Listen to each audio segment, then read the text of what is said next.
السلام عليكم ورحمة الله وبركاته.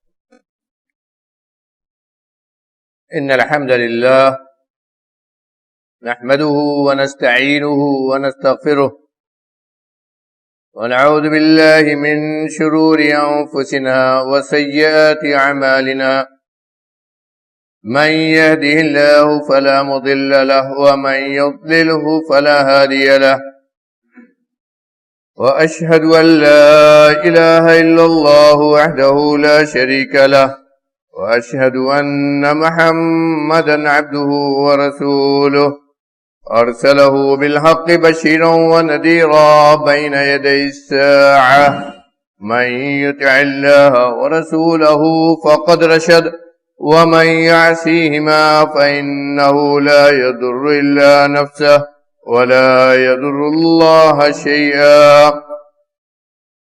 أما بعد فإن خير الحديث كتاب الله وخير الهدي هدي محمد صلى الله عليه وسلم وشر الأمور محدثاتها وكل محدثة بدعة وكل بدعة ضلالة وكل ضلالة في النار. فأعوذ بالله السميع العليم من الشيطان الرجيم. بسم الله الرحمن الرحيم. واتل عليهم نبأ ابني آدم بالحق إذ قربا قربانا فتقبل من أحدهما ولم يتقبل من الآخر قال لأقتلنك قال إنما يتقبل الله من المتقين. لئن بسطت إلي يدك لتقتلني ما أنا بباسط يدي إليك لأقتلك إني أخاف الله رب العالمين. إني أريد أن تبوء بإثمي وإثمك فتكون من أصحاب النار وذلك جزاء الظالمين. فطوعت له نفسه قتل أخيه فقتله فأصبح من الخاسرين. وبعث الله غرابا يبحث في الأرض ليريه كيف يواري سوءة أخيه قال يا ويلتى أعجزت أن أكون مثل هذا الغراب قال يا ويلتى أعجزت أن أكون مثل قال يا ويلتى أعجزت أن أكون مثل هذا الغراب فأواري سوءة أخي فأصبح من النادمين. معزز حاضرین، دینی بھائیوں، اسلامی ماؤں اور بہنوں، جیسا کہ آپ سب معلوم ہے، آج ہمارے اس پروگرام کا دوسرا حصہ ہے۔ اللہ رب العالمین کی توفیق سے ضلعی جمعیت اہل حدیث کی زیر سرپرستی ضلعی مقامی جمعیت، ہماری مقامی جمعیت کے احباب نے ایک اچھا پروگرام کا سلسلہ شروع کیا ہے، جس میں آپ حضرات کے سامنے ہر 15 دن پر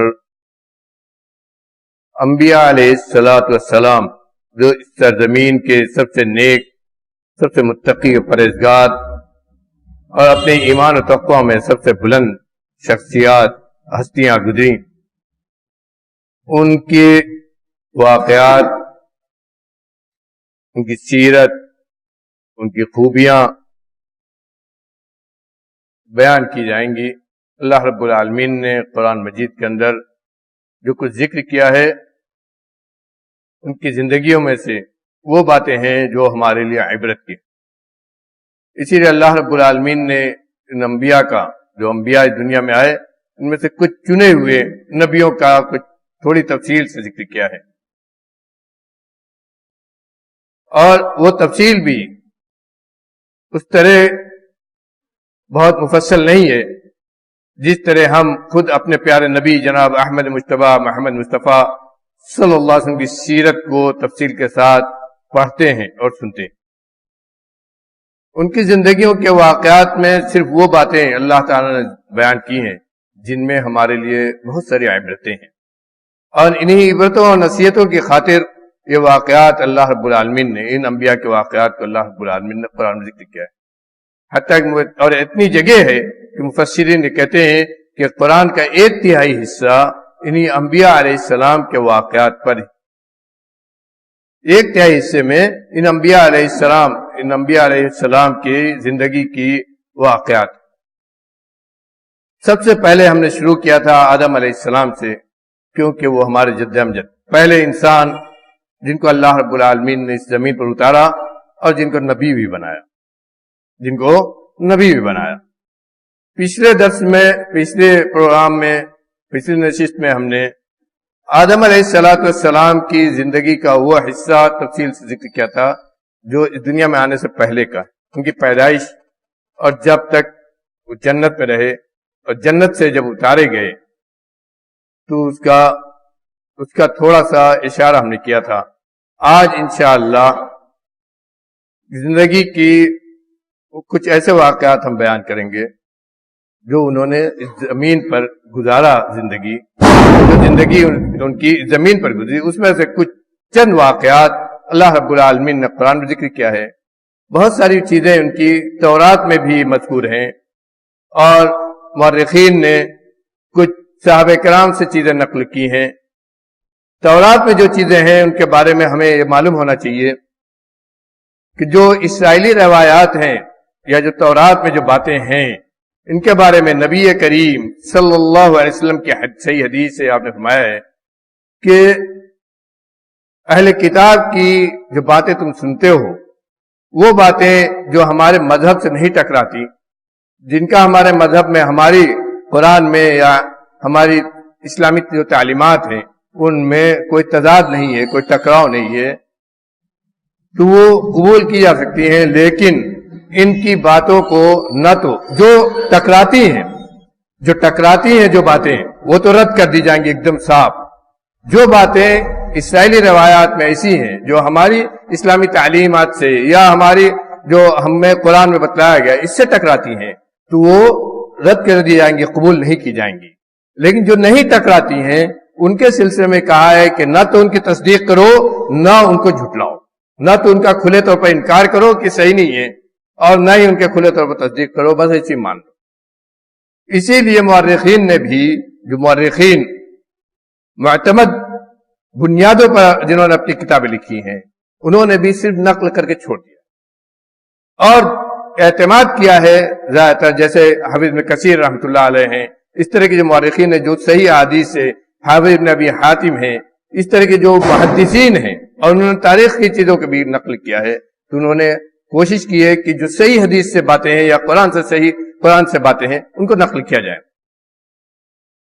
اور جو تورات کی باتیں ہیں ان کو ایسے ہی ذکر کر کے چھوڑ دیا جائے۔ اس لیے ہم زیادہ ہم وقت نہیں لیں گے، زیادہ تفصیل میں نہیں جائیں گے، ایک دو واقعہ ہم ذکر کریں گے۔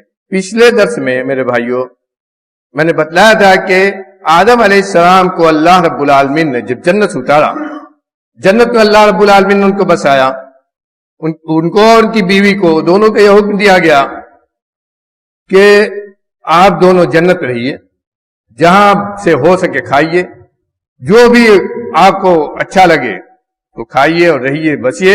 صرف ایک درخت سے ان کو منع کیا گیا کہ اس سے نہیں کھانا ہے۔ یہ درخت کون سا تھا اس کا تورات میں اور دوسری اسرائیلی روایات میں ذکر ہے، کسی صحیح حدیث میں اس کی تفصیل نہیں ہے، اسی لیے مورخین اس کے پیچھے نہیں پڑے اور اس کا کوئی الگ سے ذکر نہیں کیا ہے، بس یہ ذکر کیا ہے کہ ایک درخت سے منع کیا۔ لیکن شیطان لعین جسے ابلیس جس نے آدم علیہ السلام کو سجدہ نہیں کیا تھا، اور اسی سجدہ نہ کرنے کی وجہ سے اللہ رب العالمین نے اسے جنت سے نکالا، اور پھر اس نے اللہ رب العالمین سے، جیسا کہ اللہ نے قرآن میں جگہ جگہ کہا ہے کہ اس نے اللہ سے وعدہ لیا کہ آدم اور آدم کے اولاد کو قیامت تک بہکانے کی، گمراہ کرنے کی ہمیں اجازت دے دی جائے، اور اللہ نے اس کی اجازت دے دی۔ قرآن میں اللہ نے اس کو صاف طور پر کہا ہے، یہاں تک کہہ دیا ہے کہ تم افتتخذونہ وذریتہ اولیاء وہم لکم عدو، اتنا صاف اللہ نے کہا ہے کہ کیا شیطان اور شیطان کے جو بھائی ہیں، ان کے طریقے پر چلنے والے ہیں، ان کے جو مددگار ہیں، ان کو تم اپنا مددگار، شیطان اور اس کی ذریت کو تم اپنا مددگار، اپنا ولی بناتے ہو، ان کے طریقے پر چلتے ہو، وہم لکم عدو، جبکہ یہ تمہارے دشمن۔ اللہ نے ان کو، ابلیس اور ابلیس کی ذریت کو اللہ نے انسانوں کو دشمن کہا، اور سب سے پہلے اس نے کس کو بہکایا؟ خود ہمارے جد امجد آدم علیہ السلام اور ان کی بیوی حوا کو۔ اللہ نے جس درخت کو کھانے سے منع کیا تھا، ان دونوں نے شیطان کے، ابلیس کے بہکانے سے وہ درخت کھایا۔ گزشتہ درس میں ہم نے ذکر کیا تھا تفصیل سے کہ درخت کھانے کے بعد اللہ رب العالمین نے پھر ان کو جنت سے نکال دیا اور کہا کہ تم دونوں، جنت سے تم دونوں کو زمین پر اتارا جائے گا، جنت سے ان دونوں کو زمین پر اتارا گیا۔ گزشتہ درس میں ہم نے یہ بھی ذکر کیا تھا کہ جب زمین پر ان کو اتارا گیا تو کہاں اتارا گیا، اس میں بہت اختلاف ہے، تورات کی بھی روایات ہیں اور مورخین نے بھی اس کو ذکر کیا ہے۔ ابن جریر طبری جو بہت بڑے مورخ مانے جاتے ہیں اور ان کی تاریخ کی کتاب بہت زیادہ معتمد مانی جاتی ہے، اس کا بہت زیادہ حوالہ دیا جاتا ہے، ان کا کہنا ہے کہ اسلاف میں کسی نے اس بات کا انکار نہیں کیا ہے کہ آدم علیہ السلام کو ہند یعنی ہندوستان میں اتارا گیا۔ اور ہمارے استاد مولانا محمد رئیس صاحب ندوی رحمۃ اللہ علیہ کی کتاب ہے تاریخ اہل حدیث ہند، اس میں انہوں نے اس بات کو ثابت کیا ہے کہ ہندوستان سے مراد پورا وہ اس زمانے کا ہندوستان ہے جو وہ تقریباً اس وقت 22 ملکوں پر مشتمل ہے، اسی میں سری لنکا جو جسے اس وقت سراندیپ کہتے تھے، وہیں آدم علیہ السلام اتارے۔ اب کچھ لوگ کہتے ہیں کہ مکے میں اتارے۔ بہرحال زیادہ معتمد جو مورخین کیا ہے وہ یہ ہے کہ وہ ہندوستان میں سری لنکا میں اتارے، اور ان کی بیوی حوا الگ دوسری جگہ اتاری گئی، ان کے سلسلے میں بھی بہت اختلاف ہے کہ کہاں اتارا گیا۔ اور ایک زمانے کے بعد کتنی مدت ہے اس میں بھی اتفاق نہیں، بہت اختلاف ہے کہ کتنے زمانے کے بعد پھر دونوں اکٹھا ہوئے، دونوں ملے، کہاں پر ملے۔ یہ زیادہ تر لوگ کہتے ہیں کہ عرفہ کے میدان میں ملے، لیکن یہ بھی متحقق تاریخی روایات ہیں، کچھ لوگوں نے اسی پر اعتماد کیا ہے کہ عرفہ کے میدان میں آدم اور حوا علیہ السلام اکٹھا ہوئے ملے۔ ہمارے استاد محمد رئیس صاحب ندوی رحمۃ اللہ علیہ کی تحقیق کے مطابق ان دونوں نے اپنے رہنے کے لیے یہی ہندوستان کا سری لنکا اختیار، یہی دونوں آباد ہوئے، اور اسی کو مورخین نے، جو معتمد مورخین نے، اسی کو ترجیح دیا ہے کہ وہ دونوں آ کر سری لنکا میں آباد ہوئے، اور یہیں ان دونوں کی نسل بڑی۔ دونوں جب اکٹھا ہوئے تو اس کے بعد اللہ رب العالمین نے ان دونوں سے نسل انسانی کی شروعات کی۔ وہ آیت کریمہ اللہ رب العالمین نے صاف طور پر فرمایا کہ انہی دونوں سے انسانی نسل چلی۔ یا ایھا الذین آمنوا اتقوا اللہ یا ایھا الناس اتقوا ربکم الذی خلقکم من نفس واحدہ وخلق منها زوجها وبث منہما رجالا کثیرا ونساء۔ اللہ نے خود کہا ہے اے لوگو اپنے رب کا تقوی اختیار کرو جس نے تم کو ایک انسان سے پیدا کیا، جس انسان سے اس کی بیوی کو پیدا کیا، پھر اسی انسانی جوڑے سے بہت سارے انسان، مرد عورت اللہ نے پیدا کیے جن کو پوری زمین میں پھیلا دیا۔ لیکن جو تحقیق سے حضرت مولانا محمد رئیس صاحب کی تحقیق سے معلوم ہوتا ہے انسانی نسل کی شروعات اس سرزمین پر ہندوستان سے سری لنکا سے ہوئی، جیسا کو کہتے سب سے پہلے انسان وہیں جا کر آباد، آدم علیہ السلام اور ان کی بیوی وہیں جا کر آباد ہوئی، اور وہیں سے ان کی اولاد پیدا شروع ہوئی، وہیں سے ان کی اولاد شروع ہوئی۔ ان کی اولاد کا طریقہ اللہ نے رکھا تھا کہ دو بچے پیدا ہوتے تھے، ایک لڑکا اور ایک لڑکی۔ جب دوسرا پیدا ہوتا ہے، دوسرا لڑکا اور لڑکی، تو پہلے لڑکا اور دوسری لڑکی سے شادی کرا دیتے تھے، اور پہلی لڑکی اور دوسرے لڑکے سے شادی کرا. آدم علیہ السلام کی ابتدائی ذریت میں، شروعاتی ذریت میں 2 لڑکے تھے. ایک کے بعد دوسرے پیدا ہوئے حابیل اور قابیل. قابیل یہ بڑا، حابیل چھوٹا. ان کے واقعے کو قرآن نے ذکر کیا.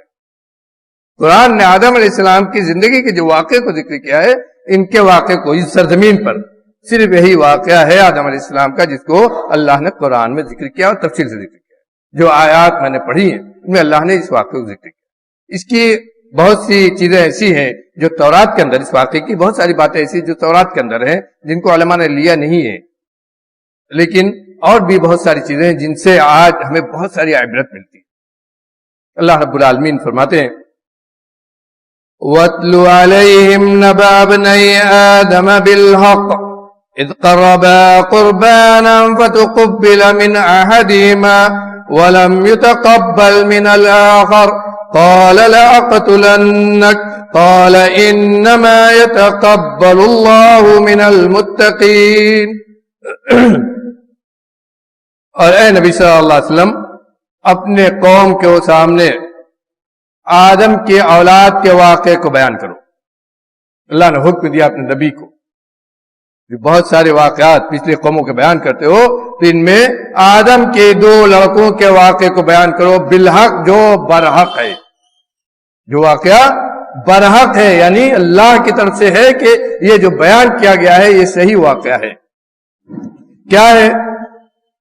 کہا کہ جب کہ دونوں نے اپنی اپنی قربانی اللہ کے دربار میں پیش کی، اللہ نے اس میں سے ایک کی قبول کی اور دوسرے کی قبول نہیں کی.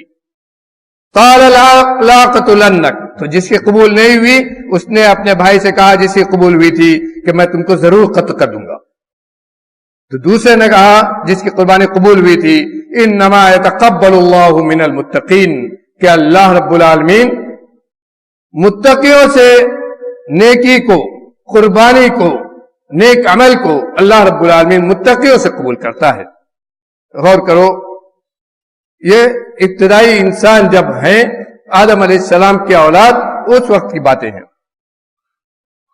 گویا اللہ رب العالمین نے اسی وقت سے انسانوں کے درمیان قربانی، اللہ کے دربار میں نیک عمل کو پیش کرنا، صدقہ خیرات، اس کو اللہ نے اسی وقت رائج کیا تھا حضرت آدم علیہ السلام کے. یہاں ایک بات اور میں بتا دوں میرے بھائیو آگے بڑھنے سے پہلے، تاکہ آگے اور تفصیل نہ بیان کریں. یہاں ایک سوال یہ بھی ہے، جب اللہ نے آدم علیہ السلام کو بھیجا تو کیا انہیں کوئی دین دیا؟ جب رسول بنا کر بھیجا تو کوئی دین دیا ہوگا. جب دین دیا تو کیا کوئی شریعت دی، کوئی قانون دیا، زندگی گزارنے کو طریقہ دیا؟ ہاں میرے بھائیو سب دیا، کیونکہ اللہ رب العالمین نے قرآن میں خود کہا ہے وَإِن مِّنْ أُمَّةٍ إِلَّا خَلَا فِيهَا نَذِيرٌ. کوئی بھی قوم ایسی نہیں گزری زندہ میں، یعنی انسانوں کی کوئی بھی نسل ایسی نہیں گزری جس میں اللہ نے ڈرانے والا نہ بھیجا ہو. اس طرح کی 3-4 آیتیں ہیں قرآن میں جس میں اللہ نے اس بات کا ذکر کیا ہے کہ کوئی بھی قوم ایسی نہیں گزری ہے، جتنی نسل آئی اس دنیا میں سب میں اللہ نے ڈرانے والا بھیجا. اور یہی نہیں، ایک جگہ اللہ نے یہ بھی فرما دیا ہے کہ جس قوم میں جو نبی بھیجا گیا اس نبی کی جو زبان تھی وہی اس نبی کو دے کر دی گئی، اس نبی نے اسی زبان میں ان کو مخاطب کیا. آدم علیہ السلام کو جب اللہ نے بھیجا تو ان کو بھی نبی بنایا. ان کا دین کون سا تھا؟ اسلام. ان کے دین کا نام اسلام، اور اللہ کا دین اس دنیا میں قیامت تک اسلام ہی ہے. اللہ کا دین اس دنیا میں قیامت تک اسلام ہی ہے. یہی دین تمام انبیاء کو دیا، اسی نام کا دین تمام انبیاء کو دیا گیا. اور صرف دین نام نہیں ہے میرے بھائیو، اسلام مسلمان اپنے کو کہہ لیں یہ صرف کافی نہیں ہے. اس دین کا مطلب ہوا اس کی شریعت، اس کا قانون، اللہ نے اس کے اندر جو جینے کا، رہنے کا، سہنے کا آداب، اور اسی طرح عبادات، عقیدہ، یہ سب اللہ نے اس کے اندر مقرر کیا ہے. آدم علیہ السلام کے لیے مقرر کیا، آدم علیہ السلام کے لیے اللہ نے مقرر کیا تھا جس طرح ہمارے لیے مقرر ہے. اور یہی نہیں، ایک چیز اور یہ جان لینا چاہیے، آدم علیہ السلام سے لے کر آج تک قیامت تک عبادت اسی عمل کو کہیں گے جس عمل کو اللہ نے عبادت کہا ہے، جس عمل کو اللہ نے عبادت متعین کیا ہے، چاہے وہ صدقہ ہو، خیرات ہو، نماز ہو، روزہ ہو، حج ہو، زکوٰۃ ہو، جو بھی عبادت اسی کو کہا جائے گا جس کو اللہ نے عبادت کہا ہے، اور یہ عبادت اسی وقت ہوگی جب اس طریقے پر ہو جو طریقہ اللہ نے بتلایا ہے۔ اللہ نے انبیاء کو اسی لیے بھیجا کہ اللہ کیا عبادت کا جو طریقہ ہے وہ اللہ کے بندوں کو بتلائے۔ انبیاء کے اس دنیا میں آنے کا بنیادی مقصد یہی ہے۔ انسان کو دنیا میں پیدا کرنے کا جس طرح بنیادی مقصد اللہ نے بتایا ہے، وَمَا خَلَقْتُ الْجِنَّ وَالْإِنسَ إِلَّا لِيَعْبُدُونَ، تمام انسانوں کو آدم علیہ السلام سے جوڑ لیجئے۔ ہم لوگ بیان کرتے ہیں لیکن میرے بھائیو یہاں یہی نقص ہے، آدم علیہ السلام سے جوڑ لیجئے، اس میں پہلے وہ انسان تھے۔ قیامت قائم ہونے تک جو انسان پیدا ہوگا آخری، وہ سب انسان کے اندر، اس انسان کے اندر داخل ہے۔ تمام انسانوں کو اللہ نے صرف اس لیے پیدا کیا، ان کا مقصد حیات، زندگی کا مقصد کیا بتایا؟ اللہ کی عبادت۔ تو کیا یہ ضروری نہیں ہے کہ جب عبادت مقصد ہے تو یہ عبادت کا طریقہ جو ہے وہ بھی اللہ متعین کرے؟ بالکل ضروری ہے۔ جب اللہ نے کہہ دیا کہ عبادت وہی ہوگی جو اللہ کے بتلائے ہوئے طریقے پر ہوگی، تو ضروری ہے کہ اللہ رب العالمین اس عبادت کے طریقہ کو بھی بتلائے، اور اسی کو بتلانے کے لیے انبیاء علیہ السلام کو اللہ نے بھیجا اور ہر امت پہ بھیجا۔ آدم علیہ السلام کو بھی بتلایا گیا کہ آپ کا اس دنیا میں عبادت کا طریقہ کیا ہوگا، اور اسی طرح آدم علیہ السلام کو یہ بھی بتلایا گیا کہ اس دنیا میں کون سی چیز آپ کھائیں گے، کون سی چیز نہیں کھائیں گے، کیا حلال ہوگا، کیا حرام ہوگا، آپ کے معاملات کیسے ہوں گے، آپ کی بولی کیسی ہوگی، آپ کا بات کا طریقہ کیسا ہوگا، ساری چیزیں اللہ نے بتائی۔ وَعَلَّمَ آدَمَ الْأَسْمَاءَ كُلَّهَا، جو کہا ہے کہ آدم کو تمام نام بتائے گئے، نام صرف نہیں بتلائے گئے، صرف نام نہیں بتلائے گئے، چیزوں کے نام تو بتلائے گئے، زبان سکھلائی گئی، لیکن اسی کے ساتھ ساتھ یہ بھی بتلایا گیا کہ ان چیزوں میں کون سی آپ کے لیے حلال ہے، کون سی حرام ہے، اس کا ذکر اللہ نے قرآن میں کیا ہے۔ یا ایھا الرسول کلوا من الطیبات واعملوا صالحا، اے رسولو، تمام رسول یہاں مخاطب ہیں، آدم علیہ السلام سے لے کر ہمارے پیارے نبی احمد مجتبی محمد مصطفیٰ صلی اللہ علیہ وسلم تک تمام رسولوں سے کہا، اے رسولو کلوا من الطیبات، اللہ نے جن چیزوں کو حلال کیا ہے جو طیب ہے اسی میں سے کھاؤ، اس کے علاوہ جو چیزیں حرام ہیں اس سے بچو۔ تمام رسولوں سے کہا، تو کیا یہ ضروری نہیں کہ اللہ تعالیٰ بتائے کہ یہ چیز حلال ہے اور یہ چیز حرام ہے؟ اگر نہیں بتایا تو کیسے معلوم؟ گویا اللہ نے رسولوں کو پہلے یہی بتایا کہ پیٹ میں تمہارے جو جائے وہ حلال چیز جائے، یہ حلال ہے اس کو کھاؤ، یہ حرام ہے اس کو مت کھاؤ۔ وَاعْمَلُوا صَالِحًا، اور نیک عمل کرو، نیک عمل میں سب سے پہلے عبادت، تو بھی اللہ نے بتایا کہ یہ عبادت کا عمل ہے، یہ عبادت کا عمل ہے۔ اسی لیے جب آدم علیہ السلام آئے تو انہوں نے جب ان کا اولاد ہوئی تو ان کو بتلایا کہ اللہ کا دین کیا ہے، تم کو کس طرح عبادت کرنا ہے، کس طرح اللہ کا تقرب حاصل کرنا ہے، کون سی چیز تمہارے یہاں صدقہ و خیرات کی ہوں گی، کیسے اللہ کی مرضی حاصل ہوگی، یہ اپنے اولاد کو شروع سے انہوں نے سکھایا۔ اسی لیے اللہ نے یہاں کہا ہے کہ اذ قربا قربانا فتقبل من احدهما ولم يتقبل من الاخر، اگر ان لوگوں کو معلوم نہیں ہوتا کہ یہ قربانی پیش کی جاتی ہے، اس کو اللہ تعالیٰ قبول کرتا ہے تو قبول ہو گئی، قبول نہیں کیا تو رد ہو گئی۔ اور پھر ان کے ہاں ایک نظام تھا، اللہ نے اس وقت کو نظام رکھا تھا کہ دونوں لڑکوں نے اپنی اپنی قربانیاں پیش کی، اس کو مورخین نے بھی صحیح مانا ہے، دونوں لڑکوں نے اپنی اپنی قربانی پیش کی، ایک کی قربانی کو آگ آئی آسمان سے، اس نے ایک کی قربانی کو جلا دیا اور ایک کی قربانی رہ گئی، جس کی قربانی جل گئی اس کی قربانی گویا اللہ کے دربار قبول ہو گئی۔ گویا یہ اس وقت اللہ نے نظام رکھا تھا، اور بعد میں بھی کئی رسولوں کے ساتھ اس طرح کے واقع کہ آگ آتی تھی اور جو جس کی قربانی قبول ہوئی اس کی قربانی جل جاتی تھی، یہ علامت ہوتی تھی کہ اس کی قربانی قبول کر لی گئی۔ تو یہ اللہ نے گویا ابتدائی آفرینش میں جب دنیا شروع کی اور انسانوں کو پیدا کیا، عبادت کا طریقہ بتلایا، تو اسی وقت اللہ نے یہ نظام بنا دیا کہ قربانی قبول بھی ہوگی اور رد بھی ہوگی، کس کی قبول ہوگی اور کس کی رد ہوگی وہ بھی سکھلایا۔ کیوں؟ اس لیے کہ آدم علیہ السلام کے جس لڑکی کی قربانی قبول نہیں ہوئی، اس نے کہا کہ دشمنی جو تھی جس کی وجہ سے معاملہ ہوا تھا، دشمنی کس بنیاد پر تھی؟ کچھ لوگوں نے کہا ہے شادی کا معاملہ تھا، کچھ لوگوں نے اور کہا ہے، صحیح حدیث میں اس کا ذکر نہیں ہے، اللہ نے اس کا ذکر نہیں کیا ہے کیونکہ اس سے ہم کو مطلب نہیں ہے۔ مطلب اس سے ہے کہ کسی کی قربانی قبول ہوئی اور کس کی نہیں ہوئی، یعنی قربانی قبول بھی ہوگی اور قربانی رد بھی ہوگی۔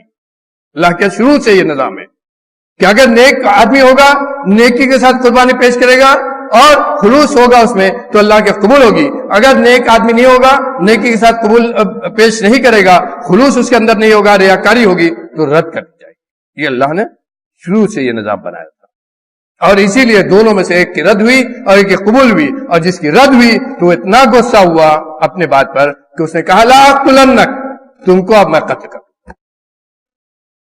تم کو اب اپنے بھائی سے کہا کہ تم کو اب قتل کر دوں گا. لیکن بھائی متقی پرہیزگار تھا, اس کی تقوی طہارت کی وجہ سے, اس کی نیکی کی وجہ سے, اس کے اخلاص کی وجہ سے اللہ نے اس کی قربانی قبول کی تھی. اسی لیے اس نے جواب بھی کیا دیا انما یتقبل اللہ من المتقین, کہ اللہ تعالی نیک عمل جو قبول کرتا ہے, قربانی جو قبول کرتا ہے, وہ ہر ایک سے نہیں قبول کرتا, وہ صرف متقی سے قبول کرتا ہے. جو تقوی والے ہوتے ہیں, جو اخلاص والے ہوتے ہیں, جو اللہ کو راضی رکھتے ہیں, ان سے قبول کیا جاتا ہے. غور کرو, اس وقت اللہ نے نظام جو آج جس نظام کو ہم بیان کرتے ہیں اپنے نبی کے نظام کو, یہ نظام اللہ نے شروع سے دنیا میں رکھا ہے, آدم علیہ السلام کے وقت میں دیا ہوا نظام, اور اسی کو لے کر.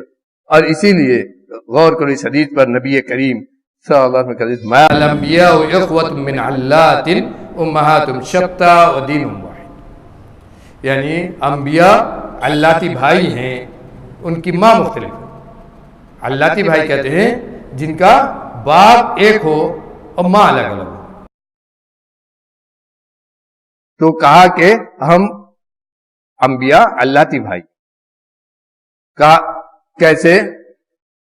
کہا کہ ہمارا دین ایک ہے, دیننا واحد, ہمارا دین ایک ہے, یعنی اصل ایک ہے ہماری, لیکن ہماری شریعتوں میں کچھ اختلاف ہے. سب انبیاء کو آپ نے بھائی کہہ دیا کہ ہم سب بھائی ہیں, ہم سب بھائی ہیں, دینی بھائی ہیں, سب کا دین ایک ہے, اور شریعت میں کہیں کہیں اختلاف ہے, عبادت کے معاملے میں کہیں کوئی اختلاف نہیں. یہ بات ہمیں جاننا چاہیے. دو چیزیں ایسی ہیں جس میں انبیاء کے ہاں کوئی اختلاف نہیں ہے, آدم علیہ السلام سے لے کر نبی کریم صلی اللہ علیہ وسلم تک. ایک عقیدہ توحید, ایک عقیدہ توحید, وہ عقیدہ جو بنیاد ہے دین اسلام کی. اللہ نے جو دین آدم علیہ السلام کو دیا اور آگے رائج کیا, اس دین کی جو بنیاد ہے عقیدہ توحید. یہ عقیدہ ایک ہے تمام انبیاء کا. اس کے بعد دوسری چیز کیا ہے؟ عبادت. عبادت آدم علیہ السلام سے لے کر نبی کریم صلی اللہ علیہ وسلم تک جس عمل کو اللہ نے عبادت قرار دیا اور اس کے کرنے کا جو طریقہ بتلایا, اس طریقے پر اگر کیا جائے گا تو وہ عمل عبادت ہے. اگر اس کے علاوہ کوئی عمل کیا جائے گا عبادت کے نام پر, عبادت نہیں ہوگی. اللہ نے جسے عبادت کہا ہے, اگر اس کے علاوہ کوئی عمل کر عبادت کے طور پر کیا جائے, پورے اخلاص کے ساتھ کیا جائے, پوری نیک نیتی کے ساتھ کیا جائے, اپنا سب کچھ اس پر خرچ کر دیا جائے, اگر اللہ نے اس کی عبادت نہیں کہا ہے تو عبادت نہیں ہوگا. اور اگر اس طریقے پر نہیں کیا گیا جو اللہ نے بتلایا ہے تو بھی وہ عبادت نہیں. یہ بھی اللہ کی طرف سے مقرر کیا ہوا ہے آدم علیہ السلام سے لے کر اب تک. اسی لیے انہوں نے کہا کہ انما یتقبل اللہ من المتقین. تقوی شعار کون ہے؟ اللہ نے اسے متعین کر دیا. کہتے ہیں اس کے بعد کیا ہے, اب یہاں سے چیز واضح ہوگی بالکل کہ اللہ نے دین دیا آدم علیہ السلام کو, شریعت دیا, قانون دیا, رہنے سہنے کا طریقہ دیا, اور یہ بتلا دیا کہ عبادت میں کرنا ہے, عبادت کا یہ طریقہ ہے, اس طریقے پر عبادت کرو گے تو اللہ راضی ہوگا, تقوی شعار بنو گے, اس طریقے پر کرو گے تو اللہ ناراض ہوگا, تمہاری عبادتیں, تمہارا عمل اللہ کے مردود ہوگا. عبادت کرو گے یعنی قربانی بھی پیش کرو گے تو اللہ قبول نہیں کرے گا. یہ بتلا دیا. یہی وجہ ہوئی کہ دوسرے لڑکے کی قربانی قبول نہیں ہوئی. تو جب قبول نہیں ہوئی اور دوسرے نے کہا, دوسرے نے جسے قبول ہوئی وہ نیک تھے, انہوں نے صاف طور پر کہا کہ قربانی اس کی قبول ہوتی ہے جس کو اللہ رب العالمین نے تقوی دیا ہے, جس نے خلوص سے کیا. آگے کیا کہا, بہت بڑی بات کہی, یہ ان کے اور زیادہ متقی ہونے کا. جب قابیل نے یہ کہا, قابیل نے جن کی قربانی قبول نہیں ہوئی تھی ان کا نام قابل. یہ بات یاد رکھنی چاہیے, جو عربی پڑھتے ہیں ان کو جاننا چاہیے کہ قاتل جو ہے اس کا نام قابل ہے, قاف سے, اور جو ہلاک ہوا یعنی قتل ہوا اس کا نام ہے سے ہے, حابیل. یاد رکھنے میں ایک دم سیدھا ہے, قاتل قابل اور ہلاک ہونے والا حابیل. قتل کیا گیا جو حابیل. تو حابیل نے پھر قابل سے کہا, جب اس نے کہا میں تم کو قتل کر دوں گا, کہا لئن بسطت إلي يدك لتقتلني ما أنا بباسط يدي إليك لأقتلك إني أخاف الله رب العالمين. کہا اے میرے بھائی اگر تم نے میری طرف ہاتھ بڑھایا تاکہ مجھ کو قتل کر دو تو میں ایسا انسان نہیں ہوں کہ میں تمہاری طرف قتل کرنے کے لیے ہاتھ بڑھاؤں. میں اپنے ہاتھ نہیں بڑھاؤں گا تم کو قتل کرنے کے لیے, میں چھوڑ دوں گا, تم قتل کر لو مجھ کو. یہ بھی اس کے تقوی شعار ہونے کی, نیک ہونے کی ان کی علامت. قتل یہ بھی جانتے, یہاں ایک بات اور نکل کر آئی کہ قتل اس زمانے میں بھی اللہ نے حرام کیا تھا. قتل کو اس زمانے میں بھی اللہ نے حرام کیا تھا. قتل کرنے والے کو وہ لوگ بھی اللہ کا نافرمان اور بہت بڑا مجرم اس زمانے میں بھی سمجھتے تھے. اسی لیے اس نے کہا کہ اگر تم مجھ کو قتل کرنا چاہتے ہو قتل کر لو, لیکن میں یہ جرم عظیم میں نہیں کروں گا. میں نباسطی یدی کے لیے اقتلک, کیوں نہیں کروں گا؟ انی اخاف اللہ رب العالمین, کیونکہ مجھے اللہ کا ڈر ہے, کیونکہ میں اللہ رب العالمین کا خوف کھاتا ہوں. یہ اتنا بڑا جرم ہے کہ اللہ کے اس کی گرفت ہوگی, اس کی پکڑ ہوگی, اس لیے میں تم کو قتل کرنے کے لیے اپنا ہاتھ نہیں بڑھاؤں گا. انی اريد ان تبوء باسمی واسمک فتکون من اصحاب النار. اس کے بعد اس سے بھی بڑی بات کہی, کہا کہ میں تو یہ چاہتا ہوں کہ تم میرا اور اپنا دونوں کا گناہ لے کر اللہ کیا جاؤ. یہاں ایک بات اور سمجھ میں آئی کہ جو ہم حقوق العباد کہتے ہیں, اللہ نے اسی وقت حقوق العباد متعین کر دیا تھا, اور یہ کہہ دیا تھا کہ حقوق العباد میں کوتاہی کا مطلب ہوتا ہے کہ ظالم سے مظلوم کے لیے بدلہ لیا جائے گا, ظالم کی نیکی مظلوم کو دی جائے گی. یہ اللہ نے اسی وقت متعین کیا تھا. اسی لیے انہوں نے کہا کہ اريد ان تبوء باسمی واسمک فتکون من اصحاب النار, کہ اگر تم مجھے قتل کرتے ہو تو میرا ہی فائدہ ہے. میں تو یہ چاہوں گا کہ تم جب اللہ کیا پیش ہو, حرم اللہ کیا جائے, تو تم ہمارے گناہ کا بھی بوجھ تمہارے پر ڈال دیا جائے. میں یہ چاہتا ہوں کہ جب اللہ کے ہم پیش ہو تو میرے حصے کا جو گناہ ہے یہ بھی تمہارے اوپر ڈال دیا جائے. تمہارا گناہ اور میرا گناہ سب تمہارے اوپر رہے. کیوں؟ اس لیے کہ معاملہ حقوق العباد کا ہے, معاملہ حقوق العباد کا ہے.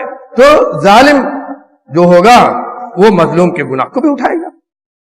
فتکون من اصحاب النار, تو تم جہنمی ہو جاؤ گے. یہاں غور کرو, یہاں بھی ایک بات آئی کہ گویا ان لوگوں کو جنت و جہنمی بتلا دی گئی. اور اسی سے علماء نے استدلال کیا ہے کہ اللہ رب العالمین نے اس جنت و جہنم کو پیدا کر دیا ہے جس میں ہم اور آپ, ہمارے آپ کے لیے اللہ رب العالمین قیامت کا فیصلہ کرے, جس میں جنتی اور جہنمی قیامت قائم ہونے کے بعد جائیں گے. اس کو اللہ نے پہلے ہی پیدا کر دیا تھا اور بتا دیا تھا آدم کے اولاد کو بھی کہ جنت اور جہنم بنائی گئی ہے. جنت میں کون لوگ جائیں گے اور جہنم میں کون لوگ جائیں گے. اسی لیے آدم کی ابتدائی اولاد ہیں, دونوں ایک دم شروعاتی اولاد ہے, حابیل اور قابیل. اس وقت ان کو معلوم ہو گیا تھا کہ جو آدمی غلط کام کرے گا, ظالم ہوگا, قاتل ہوگا, وہ جہنم میں جائے گا, اور جو نیک ہوگا, متقی ہوگا, پرہیزگار ہوگا, وہ جنت میں جائے گا. فتکون من اصحاب النار وذلک جزاء الظالمین, اور یہی ظلم کرنے والوں کا بدلہ. غور کرو, شریعت جو ہم آج بات کرتے ہیں, اللہ نے یہ شریعت اور یہ احکام اور ساری چیزیں آدم علیہ السلام سے شروع کی. اور اسی لیے ہمارے استاد مولانا محمد رئیس صاحب نے اپنی کتاب میں لکھا ہے کہ آدم علیہ السلام سے لے کر آج تک ہم جب دین کی بات کریں گے تو ہمارا دین ایک ہے. اور یہ نبی جتنے آئے یہ سب کے سب ہمارے انبیاء ہیں, اور فرق صرف شریعت کا ہے. جو قانون اللہ نے اس میں رکھا ہے وہ قانون کبھی کبھی بدلتے ہیں, لیکن عبادت کا جو معاملہ ہے وہ ایک ہے سیدھا. لا الہ الا اللہ ہم جو کہتے ہیں کہ صرف اللہ کی عبادت کریں گے, یہ اسی وقت سے ہے جب آدم علیہ السلام کو اللہ نے پیدا کیا تھا, اور اسی وقت متعین کر دیا تھا کہ عبادت کرنا ہے صرف اللہ کی. اور عبادت کیسے کرنا ہے اللہ کی, یہ بھی اللہ نے آدم علیہ السلام کو بتایا, ان کی ذریت کو معلوم ہوا, اور وہ سلسلہ ہمارے پیارے نبی تک برابر چلتا رہا اور قیامت تک چلتا رہے گا. اس کے بعد کیا ہوا میرے بھائیوں؟ شیطان قابیل کے پیچھے لگا رہا. شاید قابیل کو یہ برداشت نہیں ہوا. جو معاملہ کیا تھا اس کو اللہ نے نہیں بیان کیا کہیں کہ معاملہ دونوں میں اختلاف کا کیا تھا, لیکن شیطان پیچھے لگا رہا. یہاں تک کہ کیا ہوا, فطوعت له نفسه قتل أخيه فقتله فأصبح من الخاسرين. شیطان نے اس کو بہکایا، وسوسہ ڈالا، یہاں تک کہ اس کے دل میں بات جم گئی کہ اپنے بھائی کو قتل کر. یہاں تک کہ قابیل کے دل میں یہ بات جم گئی اور یہ بیٹھ گئی کہ اب سوائے اس کے اور کوئی نتیجہ نہیں ہے کہ ہم اپنے بھائی حابیل کو قتل کر دیں. لہذا اس نے اپنے بھائی حابیل کو قتل کر دیا.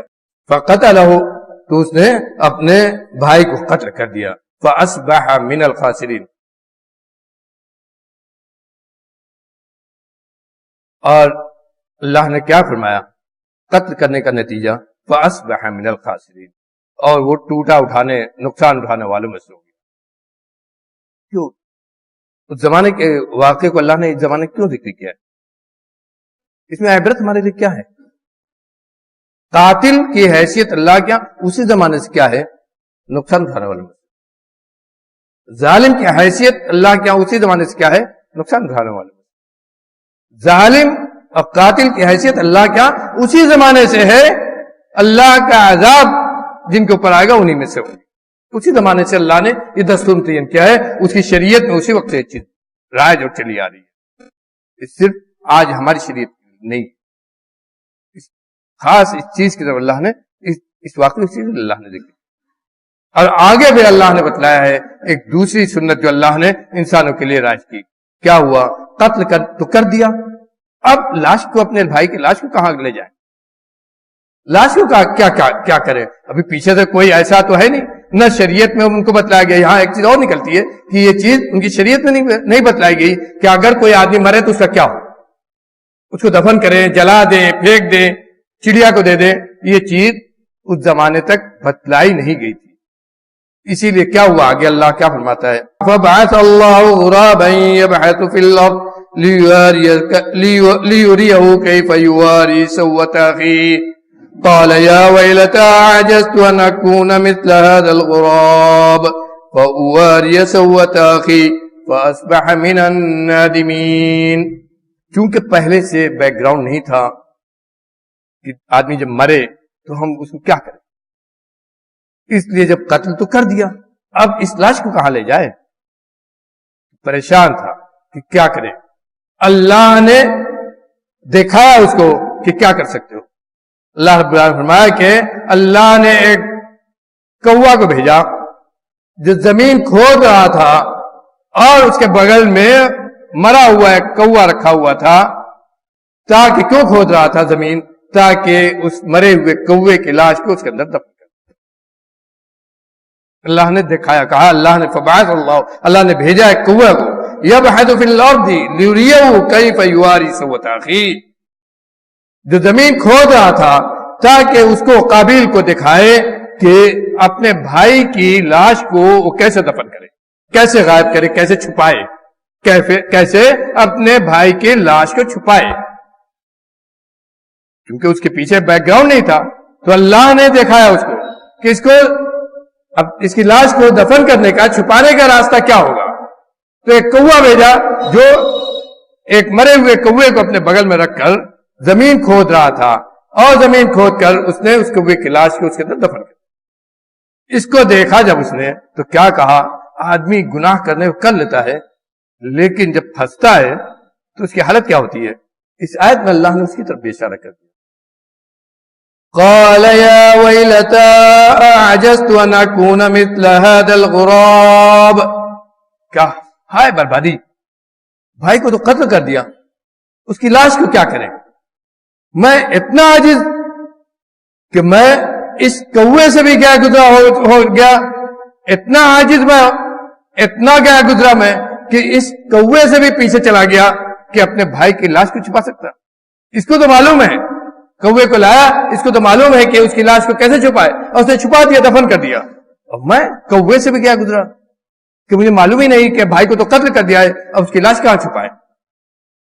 اس کو اب احساس ہوا کہ ہم نے غلط کام کیا. یہ آدمی کی سرشت ہے جو اللہ نے بنائی ہے شروع سے. یہ آدمی کی فطرت ہے، یہی آدمیت ہے، یہی انسانیت ہے. گناہ کے بعد اگر احساس نہ ہو غلطی کا تو پھر یہ ابلیسیت ہے، انسانیت نہیں ہے. ابلیسیت انسانیت نہیں ہے، کیونکہ ابلیس کو آج تک اس کا احساس، اس غلطی کا احساس نہیں ہوا جو اس نے اس وقت کی تھی جب آدم علیہ السلام کو سجدہ کرنے کا حکم دیا گیا تھا اور اس نے سجدہ نہیں کیا تھا. تو آج بھی اس کا احساس نہیں. لیکن انسان اس کے اندر اللہ نے یہ احساس پیدا کیا ہے کہ اگر غلطی کرتے ہو تو احساس ہونا چاہیے کسی نہ کسی وقت جا کر کہ ہم نے غلط کیا. فَأَصْبَحَ مِنَ النَّادِمِينَ، تو وہ قتل کرنے والا شرمندہ ہونے والوں میں سے ہو گیا، اس کو شرمندگی آئی کہ ہم نے غلط کیا. یہی انسانیت ہے، اسی کو اللہ نے ذکر کیا ہے کہ انسانیت یہ ہے کہ آدمی کو غلطی ہو سکتی ہے، سرش میں داخل ہے، غلطی ہو تو اس کا احساس ہو جائے کہ ہم نے غلط کیا جیسے کہ اس کو ہوا. تو یہاں اللہ نے دکھایا اور اس کے ذریعے، اور ایسے ہی قابیل نے حابیل کی لاش کو دفن کیا زمین کے اندر، اور اس طریقے سے اللہ رب العالمین نے انسانوں کے اندر مردہ انسانوں کو زمین میں دفن کرنے کی روایت ڈالی. محدثین نے، مورخین نے اسی پر لکھا ہے کہ یہ صرف اللہ نے دکھایا نہیں قابیل کو کہ کیسے اپنے بھائی کی لاش کو تم چھپاؤ، دفن کرو، بلکہ اس کے ذریعے اللہ نے انسانوں کو بتلایا کہ تمہاری فطرت میں یہ چیز داخل ہے کہ جب کوئی آدمی مرے تو اس کے لیے قبر کھودو اور قبر میں اس کو زمین میں اس کو دفن کرو. اور اس کے خلاف جو بھی عمل کیا جاتا ہے، چاہے جلانے کا ہو یا اور بھی کچھ ہو یا چڑیا کے میں پھینک دینے کا ہو، جیسا کہ بہت سارے قبائل میں ہے، یہ سب غیر انسانی ہے، غیر. یہاں سے اللہ نے وہ. لیکن غور کرو یہیں پر ایک حدیث پر میرے بھائیوں، نبی کریم صلی اللہ علیہ وسلم بھی اس واقعے کو ذکر کیا، کیونکہ حدیث میں ہے، قرآن میں ہے، تو بلا شبہ ہمیں یقین و ایمان ہے کہ حابیل و قابل میں واقعہ ہوا اور اللہ نے اس واقعے کو ذکر کیا ہے. لیکن ایک اور سنت کی طرف نبی کریم صلی اللہ علیہ وسلم نے اشارہ کیا. میرے بھائیوں، آپ لوگوں نے سنا ہوگا، حدیث ہے کہ جس آدمی نے من سن سنتن حسنتن فلو مثلها ومثل من عمل بها الى يوم القيامه ومن سن سنتن سيئه فلو وزرها ووزر من عمل بها الى يوم القيامه. جو آدمی کوئی اچھا کام کرے، اچھی سنت رائج کرے، کوئی اچھا کام دنیا سے مٹ رہا تھا اس کو زندہ کرے، اس کو پھیلائے اور لوگ اس پر عمل کریں، تو اس پر عمل کرنے کا، اس کو پھیلانے کا ثواب ملے گا. اور جو لوگ اس پر عمل کریں گے قیامت تک اگر اس پر عمل ہوتا رہا اور جو لوگ اس پر عمل کریں گے تو اس کا بھی اس کو اجر ثواب ملے گا. لیکن اگر کوئی آدمی برا عمل کرے، ایسا کوئی عمل کرے جو ہو نہیں رہا تھا، ایسا گناہ کا کوئی عمل کرے جو پہلے نہیں ہو رہا تھا اور اس نے اس کو دنیا میں جاری کیا انسانوں کے درمیان، انسان میں پہلا وہ کرنے والا ہوا، تو اس کا گناہ ہوگا، کرنے کا گناہ ہوگا. اور جو لوگ اس کام کو کریں گے، اس گناہ کو کریں گے، تو ان سب کے گناہ کا بھی ایک درجہ اس کے اوپر جائے گا. یہی چیز قابیل کے ساتھ بھی نبی کریم صلی اللہ علیہ وسلم نے اس واقعے کو بیان کر فرمایا، لا تقتل نفس ظلما الا كان على ابن آدم الاول کفل من دمها. صحیح حدیث آپ نے فرمایا کہ اس سرزمین پر ظلم کرتے ہوئے کوئی بھی انسان نہیں قتل کیا جاتا ہے. اس زمین پر ظلمن جب بھی کوئی انسان قتل کیا جاتا ہے تو اس کے گناہ کا ایک حصہ ابن آدم کے پہلے لڑکے یعنی قابیل کے اوپر بھی جاتا ہے، کیونکہ اس نے یہ سنت اس دنیا میں جاری کی، قتل کی سنت اسی سے آئی. لأنه اول من سن القتل، اس لیے کہ پہلا انسان ہے جس نے قتل کی یعنی ظلم کی، قتل کی سنت رائج کی، پہلا انسان ہے. تو اسی لیے جب گناہ کیا تو اس گناہ کا میرے بھائیو یہ بھی عبرت کے طور پر آپ نے ذکر کیا ہے کہ آدمی کو سوچنا چاہیے کوئی گناہ کا عمل کرنے سے پہلے ایسا نہ ہو کہ وہ گناہ ہم پہلی مرتبہ کر رہے ہیں. تو اگر وہ رائج ہوا، بدعات اسی طرح ہیں. اگر بدعات کے بارے میں سلف نے لکھا ہے کہ ہر وہ بدعت جو رائج ہوئی دنیا میں، جس نے اس کو رائج کیا، چاہے وہ اپنے آپ کو مسلمان کہتا رہا ہو، جس نے بھی اس بدعت کو رائج کیا، جب تک وہ بدعت اس دنیا میں رائج رہے گی، اس کو پھیلایا جائے گا، اس پر عمل کیا جائے گا، اس بدعت کو رائج کرنے والے کے اوپر اس کا گناہ جاتا رہے گا قیامت تک، جب تک اس پر عمل ہوگا. یہ برائی کا جیسے بھلائی کا معاملہ ہے، کہ جب تک بھلائی کی جاتی رہے گی تو اس کا ثواب ملے گا، ویسے برائی کا۔ تو یہاں نبی کریم صلی اللہ علیہ وسلم اس کی طرف اشارہ کیا۔ تو یہ حابیل اور قابیل کا ایک واقعہ ہے جو اللہ نے قرآن میں ذکر کیا ہے۔ آدم علیہ السلام کو اس کے بعد جب حابیل کا قتل ہو گیا تو اللہ نے دوسرا لڑکا دیا، شیث علیہ السلام۔ شیث علیہ السلام اس لیے کہتے ہیں کہ یہ حقیقی وارث ہوئے آدم علیہ السلام کے۔ آدم علیہ السلام نے اپنے انتقال کے ان کو اپنا وارث اعلان کیا، یہ نبی بنائے گئے، اور اللہ نے ان کو حضرت آدم علیہ السلام کی جو شریعت تھی اسے پھیلانے کا حکم دیا۔ اور شیث کے معنی جیسا کہ لکھا ہے لوگوں نے بدل کے ہوتے ہیں۔ ان کا نام آدم علیہ السلام نے شیث اس لیے رکھا کہ اللہ نے اشارہ کیا تھا آدم علیہ السلام کو کہ حابیل کے بدلے جو ایک نیک انسان تھا، ایک بہت ہی نیک متقی پرہیزگار لڑکا تم کو دیا تھا، وہ اس کا قتل ہوا ہے، تو اس کے بدلے اسی جیسا تمہیں ایک اور لڑکا دے رہے ہیں۔ اس کے بدلے میں ملا تھا حابیل کے، اسی لیے آدم علیہ السلام نے ان کا نام شیث رکھا۔ یہ شیث آدم علیہ السلام کے حقیقی وارث ہوئے، اور ان کو اللہ تعالی نے ان کو نبی بنایا۔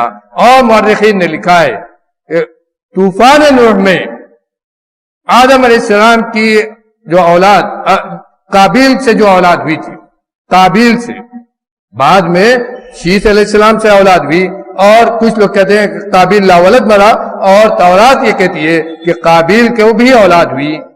قابیل کے اولاد زیادہ تر بابل کی طرف، عراق کی طرف جا کر آباد ہوئی، لیکن شیث علیہ السلام کی اولاد ہندوستان میں آباد ہوئی۔ زیادہ یہ متحقق طے ہے کہ شیث علیہ السلام کی جو اولاد ہوئی وہ ہندوستان میں آباد رہی، اور قابیل کی زیادہ تر اولاد یہ بابل عراق کی طرف جا کر آباد ہوئی۔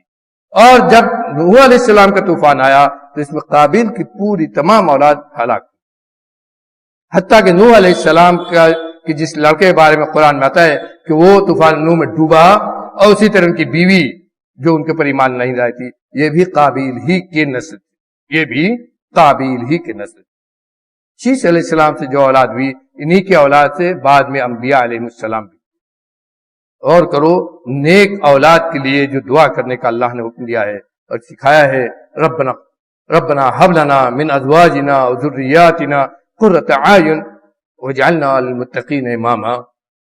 کیوں سکھایا ہے؟ اس لیے کہ جب اولاد نیک ہوگی تو اس سے جو نسل چلے گی وہ نیک ہوگی، اس سے جو اولاد جو بچے پیدا ہوں گے وہ نیک ہوں گے، اور ان کی تربیت پر نیک ہوں گے، ان کی تربیت پر اسی طرح توجہ دیں گے، ان کی تربیت ویسے ہی اللہ کے دین کو اس دنیا پھیلائے گی جیسے اللہ نے پھیلانے کو دیا ہے۔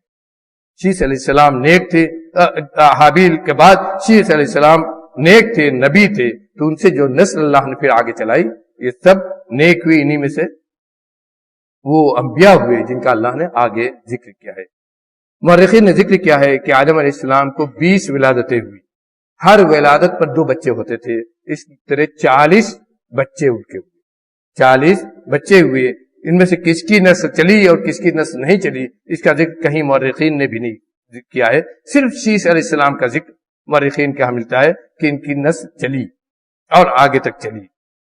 اس لیے تورات وغیرہ میں جو کچھ باتیں مذکور ہیں ہم ان کا ذکر نہیں کرتے، اس لیے کہ ہو سکتا ہے ایسا ہوا ہو کہ ان کی اولاد بھی چلی ہو، لیکن مورخین نے یہ بھی لکھا ہے کہ آدم علیہ السلام کی جو اولاد تھی ان میں سے بہت ساری اولاد ایسی ہیں جن کے نام سے اس وقت وہ دنیا کی جو آبادیاں پھیلی ان کا بھی نام رکھا گیا۔ اسی لیے کچھ لوگ کہتے ہیں کہ آدم علیہ السلام کی اولاد میں ایک ہند تھے، انہی کے نام سے ہندوستان کا نام ہند رکھا گیا، یہ بھی بعض مورخین نے لکھا ہے، لیکن یہ سب چیزیں کہاں تک صحیح ہیں اس کی تحقیق۔ اس کے بعد جو ذکر آتا ہے وہ آدم علیہ السلام کی وفات کا ہے۔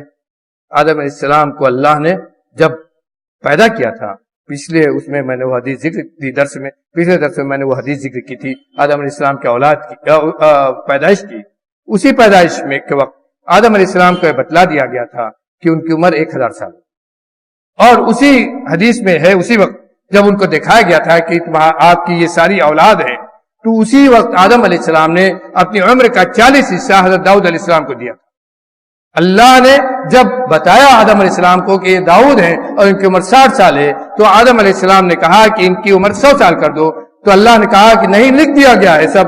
تو آدم علیہ السلام نے کہا کہ نہیں، میری عمر میں سے 40 سال ان کو دے دو، تو اللہ نے لکھ دیا، کہا کہ اب تمہاری عمر میں سے 40 سال ان کو دیا جائے گا۔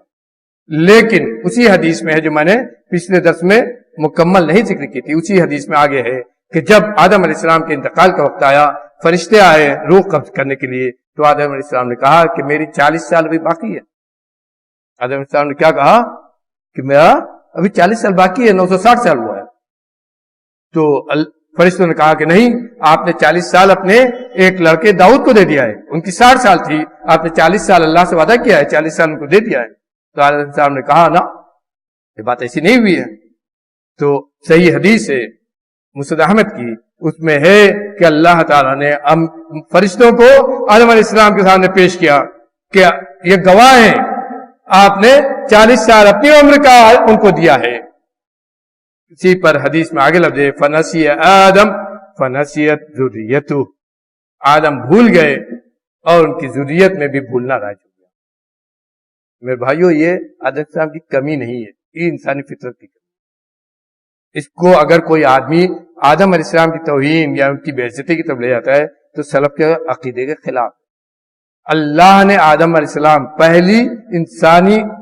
پہلا انسان جب اللہ نے پیدا کیا تو اسی کے ساتھ ساتھ انسانی جو فطرت ہے اللہ نے بنایا ہے، اس کا رواج وہاں سے اللہ نے بڑھایا اور اس کو وہیں سے آدم علیہ السلام سے تمام انسانوں کو دکھاتا گیا، اور اسی لیے دکھایا کہ دیکھو آدم تمہارے باپ، ان کو بھی بھولنا ہوا، وہ بھی بھول گئے اللہ سے کیا ہوا وعدہ، اور شیطان تمہارے پیچھے لگا ہوا ہے، وہ لڑا رہے گا اور تم بھی ایسے ہی اللہ سے کیے ہوئے اپنے وعدے کو بھولتے رہو گے۔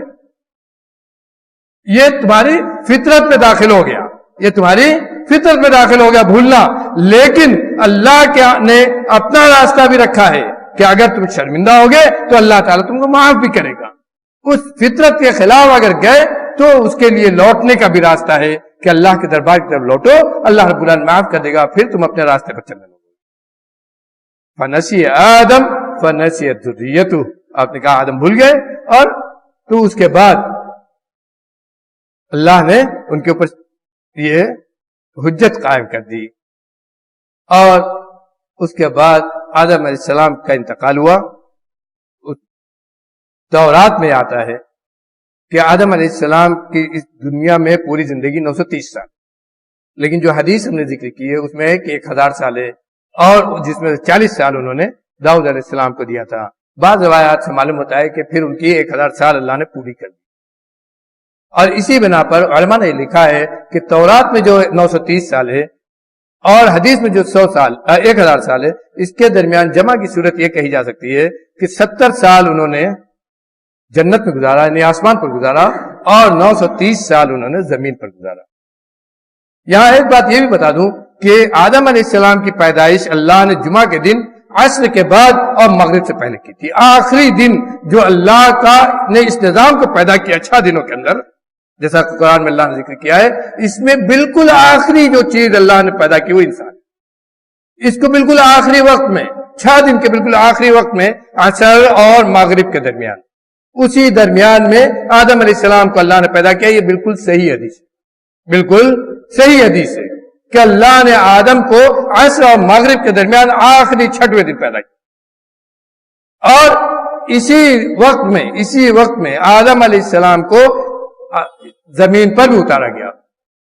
لیکن وہ جو عصر اور مغرب کا وقت ہے وہ کتنا لمبا رہا ہوگا، اس کا اندازہ لگائیے کہ قرآن کی آیات سے معلوم ہوتا ہے کہ اس وقت آسمانی دن 1000 سال، ایک دن 1000 سال یا 50,000 سال کے برابر۔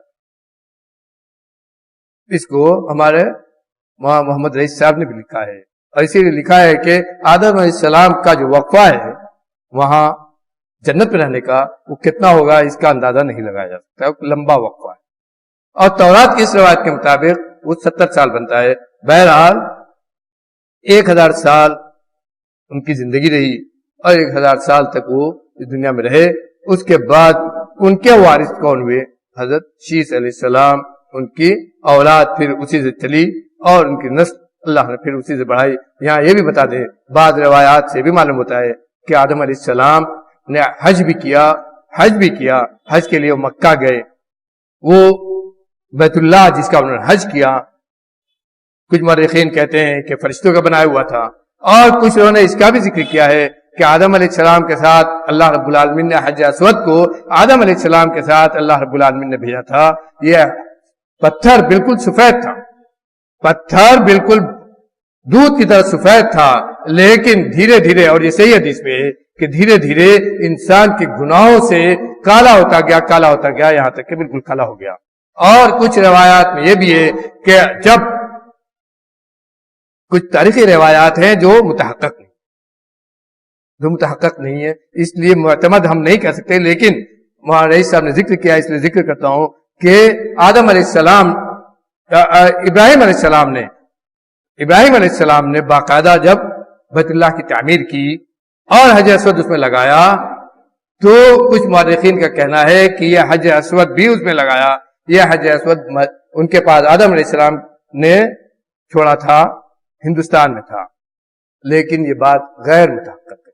صحیح یہ ہے کہ اللہ رب العالمین نے ابراہیم علیہ السلام کے لیے اس پتھر کو جنت سے بھیجا تھا، جنت سے ابراہیم علیہ السلام کے لیے اس پتھر کو بھیجا تھا اللہ رب العالمین نے، اللہ کی طرف سے متعین کیا گیا تھا ان کے لیے کہ اس بیت اللہ میں کہاں پر یہ پتھر لگائیں، اور خود ابراہیم علیہ السلام نے لگایا۔ اس کے پہلے بیت اللہ کی تعمیر ہوئی نہیں ہوئی، کس نے کی، لیکن اتنا تاریخی روایت میں آتا ہے کہ آدم علیہ السلام نے حج کیا اور اللہ نے حج ان کے لیے مشروع کیا تھا۔ بہرحال میرے بھائیوں، یہ بات متحقق ہے اور ہمیں ماننی پڑے گی کہ اللہ نے آدم علیہ السلام کو پوری شریعت دی تھی، عبادات کا طریقہ بتلایا تھا، معاملات کا طریقہ بتلایا تھا، رہنے سہنے کا طریقہ بتلایا تھا، کھانے پینے کا طریقہ بتلایا تھا، کھانے میں کیا چیز ہم کھائیں کیا نہ کھائیں، یہ ساری چیزیں ان کو ایک مکمل شریعت دی تھی، اور یہ دنیا کی ساری باتیں ان کو بتلائی تھی۔ وعلم آدم الاسماء كلها، سب کچھ بتلایا تھا، اور یہ اللہ کا اس زمانے سے آدم علیہ السلام یعنی پہلے انسان سے لے کر آج تک اور پھر قیامت تک کی طریقہ ہے، اور اللہ کے اس دین سے پھرنے والوں کے لیے اللہ نے جو کچھ بتلایا قرآن میں، یہ عبرت کی چیزیں۔ اسی لیے قوم نوح، قوم ہود، قوم صالح، ان کی ہلاکت و بربادی کا ذکر کیا اللہ نے، ان کے ساتھ انبیاء کے ساتھ ان کے معاملات کا ذکر کیا ہے، یہ صرف اس لیے کہ ہم اور آپ اس سے نصیحت حاصل کریں۔ اللہ تعالی ہم سب کو نیک عمل کی توفیق دے، انبیاء علیہ السلام کے طریقے پر چلنے کی توفیق عطا فرمائے، ان سب کی طرح ہم کو بھی نیک اور اللہ والا بن کر اس دنیا میں جینے کی توفیق عطا فرمائے، ہمارے عمل کو قبول فرمائے، ہمیں نیک کر دے، ہمارے دلوں کو آپس ملا دے، اور جب تک اس سانس چلتی رہے رب العالمین تیرا کلمہ ہماری زبان پر جاری ہو، اور جب اس سانس کے ٹوٹنے کا وقت آئے تو تیرا کلمہ لا الہ الا اللہ ہماری زبان پر ہو۔ ہم عالم